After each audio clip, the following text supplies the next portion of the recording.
व्यवसाय कसरी सञ्चालन गर्ने, बैंकमा भएको ब्याज तथा किस्ताहरू कसरी म्यानेजमेन्ट गर्ने, घरबाट कसरी तिर्ने। प्याकेज कस्तो खालको ल्याउनु पर्यो भनेदेखि कृषि सरको हामीलाई ब्याजको लगानीमा हामीलाई कृषि र पर्यटनलाई एउटै जोडेर चाहिँ यो ब्याज र सुविधा ल्याउनुपर्छ। खालका रोजगारीहरू सिर्जना गर्ने, किनभने व्यवसायले आफू त थेक्न सकेका छैन भने अब इम्प्लोइ सबैलाई थेक्न सक्ने कुरै पनि हुँदैन। त्यो कटडाउन गरेको इम्प्लोइलाई चाहिँ के गर्ने, किनभने त्यसले खाइरहेको पाइरहेको जागिर चाहिँ एकैचोटि छोड्नु पर्दा त्यहाँ पीडा हुन्छ।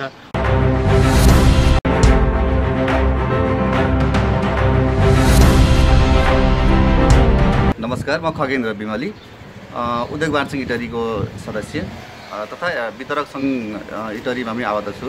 म चाहिँ यहाँ इटरीमा वितरकसँग विभिन्न कम्पनीका कस्मेटिक व्यवसायीसँग समेत म काम गर्दैछु र यो अहिले कोभिड-19ले गर्दाखेरि नेपाल लगायत विश्वमै अहिले विकराल रूप लिइरहेछ।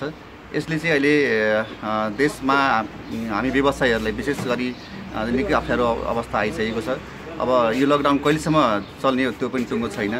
अब त्यो भएको हुनाले अब व्यवसाय कसरी सञ्चालन गर्ने, बैंकमा भएको ब्याज तथा किस्ताहरू कसरी म्यानेजमेन्ट गर्ने, घरबाट कसरी तिर्ने, विभिन्न व्यवसायी साथीहरूको गुनासो धेरै मार्केटबाट आइरहेको छ, बजारबाट अहिले धेरै गुनासोहरू आइरहेको छ। यो अब विकराल रूपमा सरकारले कस्तो राहतको प्याकेज ल्याउने हो, बजेट पनि अब आउँदैछ। यसमा चाहिँ अब हाम्रो व्यवसायीहरूलाई विशेष चाहिँ किसिमको राहतको प्याकेजहरू ल्याउनु जरुरी देखिन्छ। अब राहतको प्याकेज आउँछ पक्कै पनि हामी आशा राखेका छौँ। कस्तो खालको प्याकेज आउने हो त्यसमा चाहिँ अब ठुला खालका व्यवसायको लागि प्याकेज आउला, तर पनि साना तथा मझौला व्यापारीहरूको लागि कस्तो खालको प्याकेज आउँछ त्यो जरुरी छ। जसरी भए पनि यस्तो यो प्याकेज साना तथा मझौला व्यापारीको लागि राहत आउनु जरुरी छ।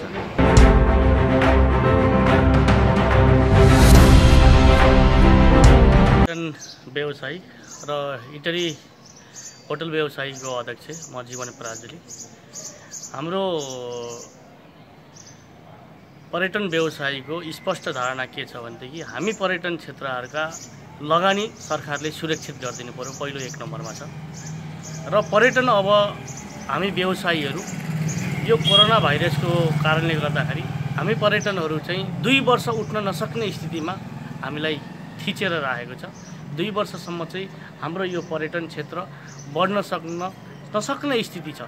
सरकारले यसलाई एकदम सोचेर सम्झेर यो पर्यटन क्षेत्रमा ठुलो प्याकेज ल्याउनुपर्छ। प्याकेज कस्तो खालको ल्याउनु पर्यो भनेदेखि कृषि सरको हामीलाई ब्याजको लगानीमा हामीलाई कृषि र पर्यटनलाई एउटै जोडेर चाहिँ यो ब्याज र सुविधा ल्याउनुपर्छ।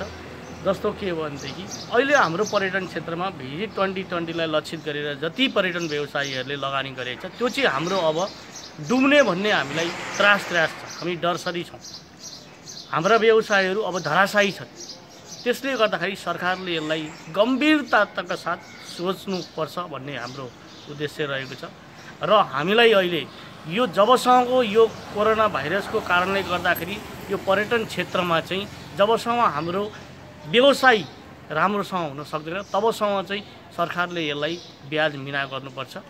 र त्यसपछि हाम्रा ब्याजहरूमा चाहिँ कतिसम्म कम्प्रोमाइज गर्न कति पर्सेन्टसम्म गर्न सकिन्छ त्यो धारणा ल्याउनुपर्छ।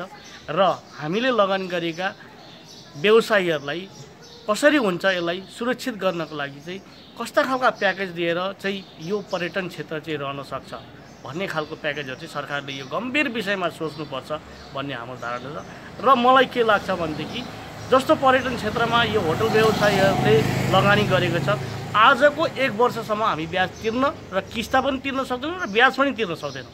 त्यो चाहिँ 1 वर्षपछि चाहिँ ब्याज र साउँ एकै ठाउँ गाभेर त्यो 1 वर्षपछि चाहिँ त्यसलाई सहज तरिकाले त्यसलाई फेरि सुरुवातदेखि चाहिँ त्यसलाई जस्तो 1 करोड रुपियाँ 2 करोड लिएको छ भनेदेखि त्यसको ब्याज 1 वर्षको पनि त्यसैमा गाभेर सरकारले त्यस्तो खालको प्याकेज हामीलाई दिन सक्यो भने हामी पर्यटन व्यवसायी बाँच्छौँ। नत्र भनेदेखि हामी सम्पूर्ण पर्यटन व्यवसायी चाहिँ अहिलेको स्थितिमा चाहिँ हामी बाँच्न नसक्ने स्थिति भएकोले गर्दाखेरि हामीलाई डर भइरहेछ, त्रास भइरहेछ। हामी कसरी अब यो पर्यटन क्षेत्रलाई चाहिँ विकास गर्न सक्छौँ, देशलाई टेवा पुर्याउन सक्छौँ भन्ने कुरामा चाहिँ हामी एकदमै जोखिम छौँ। सरकारले यसलाई गम्भीरताको साथ सोच विचार गरेर पर्यटक क्षेत्रलाई चाहिँ एकदम स्पेसल प्याकेज आउने आर्थिक वर्षमा ल्याओस् भन्ने हाम्रो भनाइ छ। र अर्को गम्भीर विषय के छ भनेदेखि हामीसँग रहेका मजदुरहरूको चाहिँ एकदमै अब आउने स्थितिहरू भयावह छ। किनभनेदेखि व्यवसायी आफ्नो पनि व्यवसाय गर्न सकिरहेछन् र मजदुरहरूलाई अब हामीले राख्ने कि निकाल्ने, हामीलाई उहाँहरूलाई यो बन्द अवधिभरिमा तलब कसरी दिने भन्ने चाहिँ हाम्रो चिन्ताको विषय छ।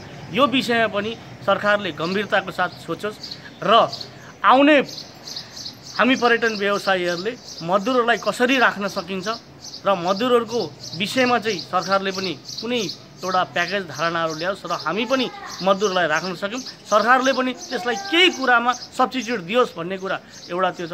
जस्तो मजौला होटलहरूमा पनि समस्या छ, किनभनेदेखि अबको स्थितिमा मजौला होटलले पनि मजदुर राखेर काम गर्न नसक्ने स्थिति रहेको छ। त्यसले गर्दाखेरि हामी व्यवसायी पर्यटन व्यवसायीहरूमा चाहिँ एकदमै यो गम्भीरताको साथ यो कृषिपछि चाहिँ यो पर्यटन क्षेत्रलाई चाहिँ सरकारले यसलाई एकदम सरल तरिकाले र कृषि सरहको सुविधा दिनुपर्छ भन्ने हाम्रो स्पष्ट धारणा रहेको छ।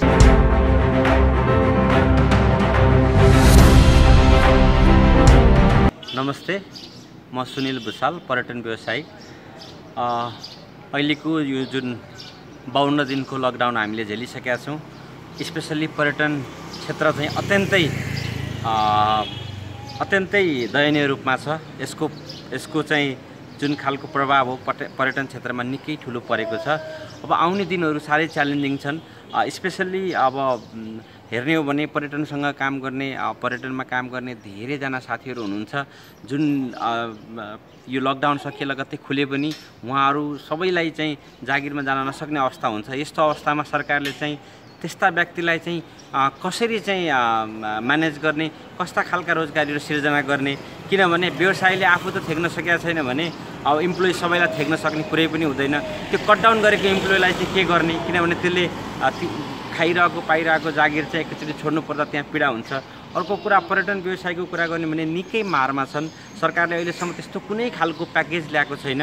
जस्तो मलाई लाग्छ सरकारले कस्तो खालको प्याकेज ल्याउनुपर्छ भने, एक त रिसेड्युलिङको कुरा आइरहेछ तर त्यो एनाउन्स भइसकेको छैन। रिसेड्युलिङ भनेको एटलिस्ट 6 महिनादेखि 1 वर्षसम्म लोनलाई पछाडि सारिदिने र टेनर 10 वर्षको छ भने 10 वर्षको ठाउँमा 11 वर्ष गरिदिने। 1 वर्ष भए पनि साउ ब्याज तिर्नु परेन भने व्यवसायहरू अलिकति भए पनि माथि आउन सक्ने अवस्था हुन्छ। र त्यो सँगसँगै लकडाउन पछाडिको हाम्रो चिन्ता भनेको लोकडाउन खुलेपछि अफिसलाई कसरी चलाउने त, तलब दिनुपर्ने हुन्छ, अपरेसन चलाउनु पर्ने हुन्छ। त्यो हुँदा सरकारले ब्याङ्कसँग कोर्डिनेट गरेर एटलिस्ट लोनको अथवा थोरै पैसामा 5% ब्याज लिएर 5 लाख 10 लाख संस्था हेरेर केही लोनको प्याकेज पनि ल्याउनुपर्छ, ताकि संस्थाहरू फेरि रिभाइभ गर्नु पर्यो। त्यो सँगसँगै इन्टरनल टुरिज्म, डोमेस्टिक टुरिज्मलाई एकदमै हामीले स्ट्रङ बनाउनुपर्छ। बाहिर जुन टुरिज्मको नाममा जाने पैसाहरूलाई हामीले रोकेर इन्टरनल टुरिज्मलाई स्ट्रङ बनाउन सक्यो भने मात्रै रिभाइभ गर्न सकिन्छ। हो, एकदमै गाह्रो छ, तर रिभाइभ हुन नसकिने भन्ने होइन। तर सरकारको प्याकेज सँगसँगै व्यवसायको मेहनत जोडियो भने र हामीले चाहिँ इन्टरनल रूपमा टुरिज्मलाई चाहिँ डेभलप गर्न खोज्यो भने हामीले डेस्टिनेसनहरू आइडेन्टिफाई गर्ने, त्यसलाई प्रमोट गर्ने, इन्टरनल्ली हामीले फोर्स गरेर होइन, रिक्वेस्ट गर्नुपर्छ हाम्रो देशलाई अब बचाउँ, पर्यटनमा हामी स्ट्रङ हौँ भनेर सबैलाई आह्वान गऱ्यो भने यो देशको मान्छे यही देशभित्र घुमेर हामीले पर्यटन रिभाइभ गर्न सकिन्छौँ। सरकारले प्याकेज थुप्रै ठाउँमा ल्याउनुपर्छ, व्यवसायको हकितमा ल्याउनु पर्ने छ, त्यो पर्यटनसँग जोडिएका कामदारहरूको विषयमा प्याकेज ल्याउनु पर्ने छ। सरकारले राहतका केही प्याकेजहरू एनाउन्स गरिदियो भने त्यसमा व्यवसायको अलिकति मनोबल बढ्ने र उनीहरूले पनि त्यसमा चाहिँ साथ लिएर अगाडि बढ्न सक्ने देखिन्छ अहिले।